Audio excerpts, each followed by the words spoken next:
This episode discusses topics related to sexual violence.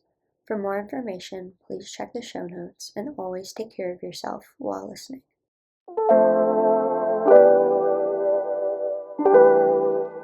Hey y'all, welcome back to Lux Supporting Survivors. I'm your host, EG, and whether you're here for the first time or you are a returning listener, I am so glad that you have joined me today.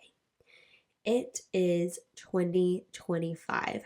How freaking exciting is that? I feel like 2024 went by so quick, but it also kind of went by really slowly. I don't know. I feel like time is a construct and it's not real, and I can't even think about it or I will rabbit hole.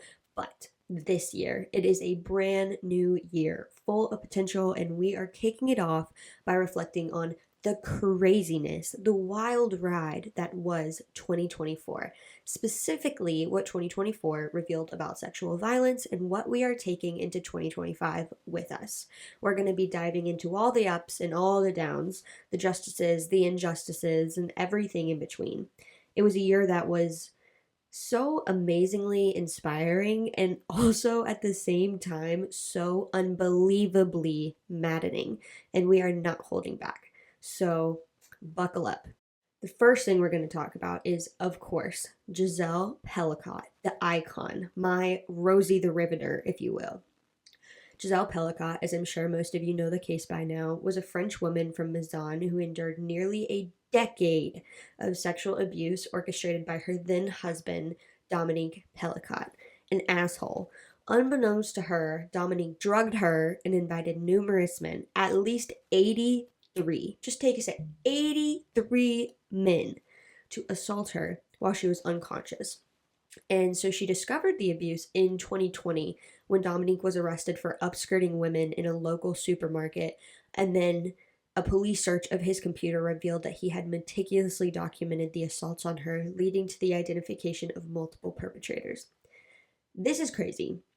One, don't lift up women's skirts in public. I feel like that is a insane thing to be doing.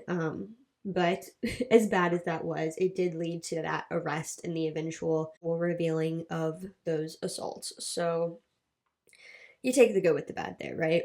Now, during the trial of Dominique and 50 other defendants, Gisèle took a groundbreaking step by waiving her right to anonymity and insisting on a public trial. This is amazing. This is a very difficult thing to do, especially to be confronting your abuser like this. Her goal was really to shed light on drug-facilitated sexual assault and to inspire other survivors to come forward. And her determination genuinely transformed her into a global icon. In December 2024, Dominique Pelicot received the maximum sentence of 20 years in prison for aggravated rape. Among his co-defendants, 46 were found guilty of rape, 2 of attempted rape, and 2 of sexual assault. And this case, which captured the world's attention, has been really pivotal in highlighting systemic issues within French society regarding sexual violence and the treatment of survivors. Now, I have a lot of opinions on 20 years. I feel as that is not enough time, but he is also really, really old, so hopefully he will die in prison, and that would be really great.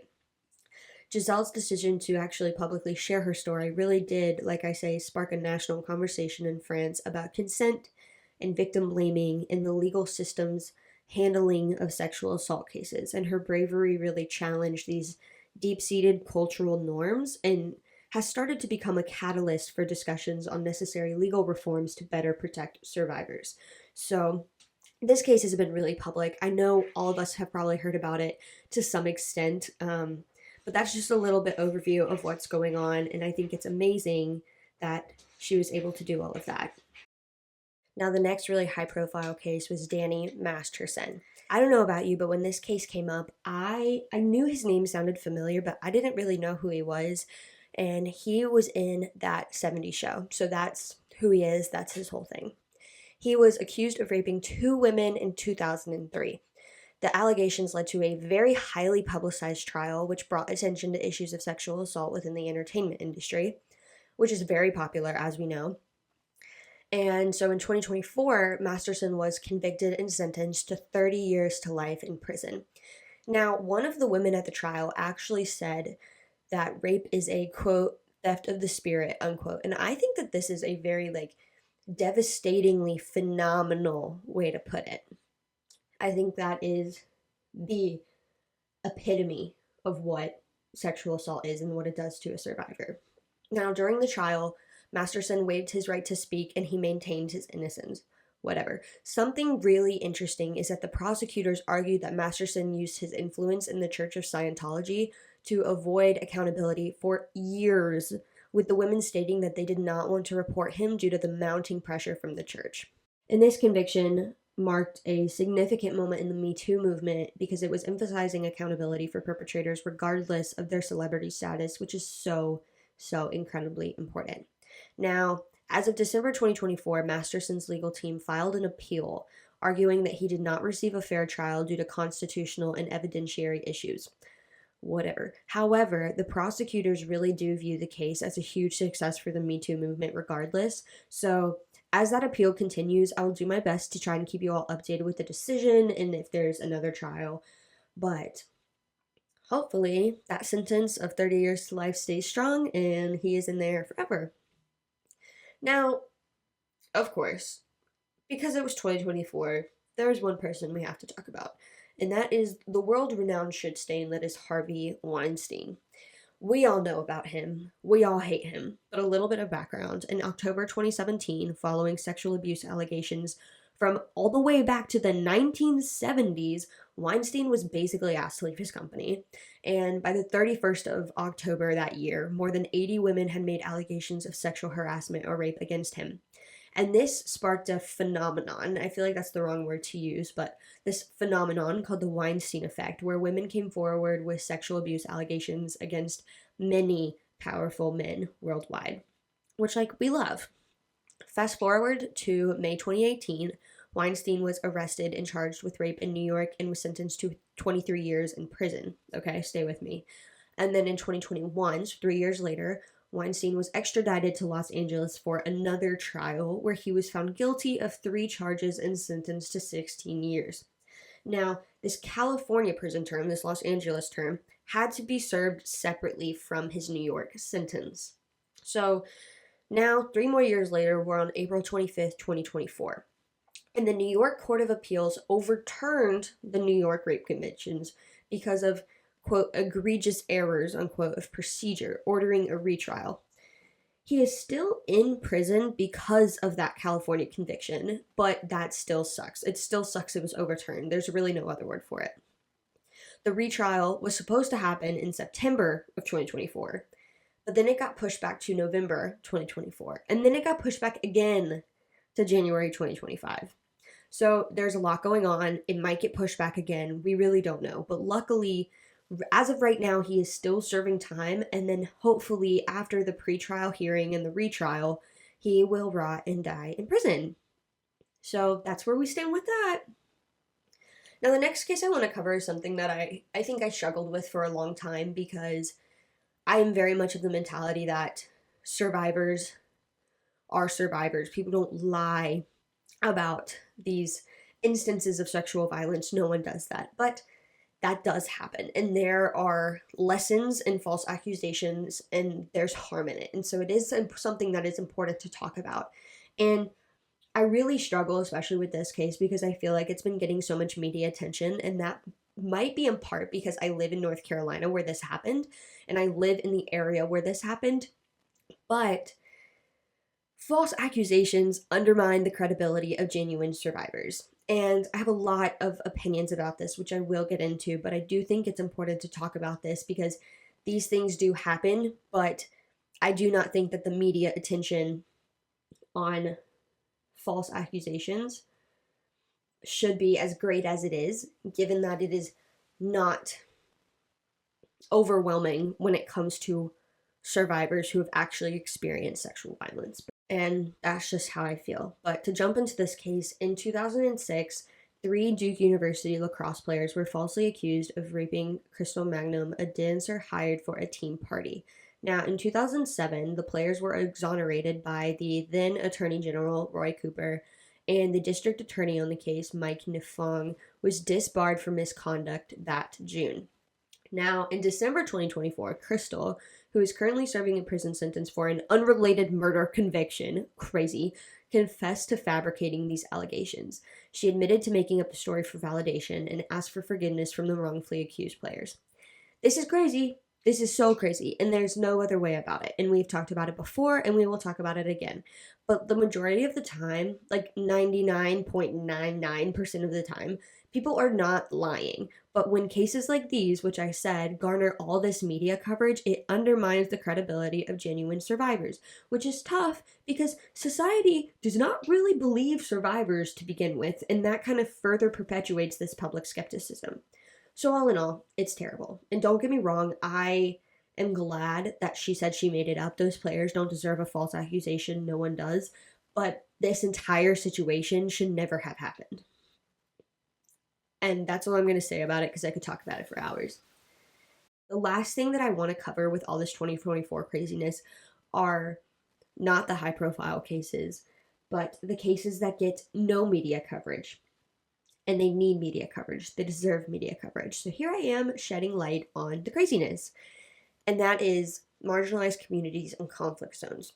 Recent research that I will link in the show notes has shown that more than 4 in 5 American Indian and Alaska Native women have experienced violence, and more than 1 in 2 have experienced sexual violence.